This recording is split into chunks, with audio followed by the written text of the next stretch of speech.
പ്രവാചകൻ സ്വല്ലല്ലാഹു അലൈഹി വസല്ലം തങ്ങൾ വഫാത്തായി കിടക്കുന്ന സന്ദർഭം. ഉമർ ഖത്താബ് റളിയല്ലാഹു അൻഹു ആ വഫാത്തിനെ അംഗീകരിക്കാൻ വിസമ്മതിക്കുന്ന സാഹചര്യം. ആ സാഹചര്യത്തിൽ എഴുന്നേറ്റ് നിന്നുകൊണ്ട് സിദ്ദീഖ് റളിയല്ലാഹു അൻഹു നടത്തിയ ഒരു പ്രസംഗം വളരെ അർത്ഥവത്തായതാണ്. അതിലദ്ദേഹം പറഞ്ഞ പ്രധാനപ്പെട്ട വചനം, ആരെങ്കിലും മുഹമ്മദ് നബി സല്ലല്ലാഹു അലൈഹി വസല്ലം തങ്ങളെ ആരാധിച്ചിരുന്നുവെങ്കിൽ അദ്ദേഹം വഫാത്തായിരിക്കുന്നു.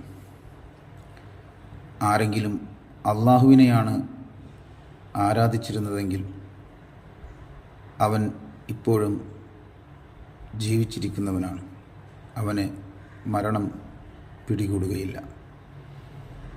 ഈ പ്രസംഗം, ഈ വചനം ജനങ്ങളെ ഇരുത്തി ചിന്തിപ്പിക്കുകയും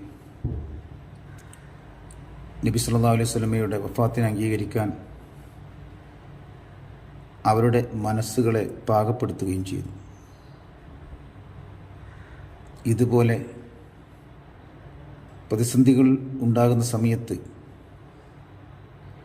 അള്ളാഹുവിലേക്ക് മനുഷ്യ മനസ്സുകളെ അടുപ്പിക്കാനുള്ള മനക്കരുത്തും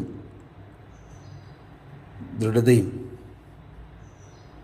ഓരോ വിശ്വാസിയും പ്രകടിപ്പിച്ചിരുന്നുവെങ്കിൽ ഇസ്ലാമിൻ്റെ മുഖം മറ്റുള്ളവർക്ക് മുമ്പിൽ എത്രമാത്രം തിളക്കമേറിയതാകുമായിരുന്നു.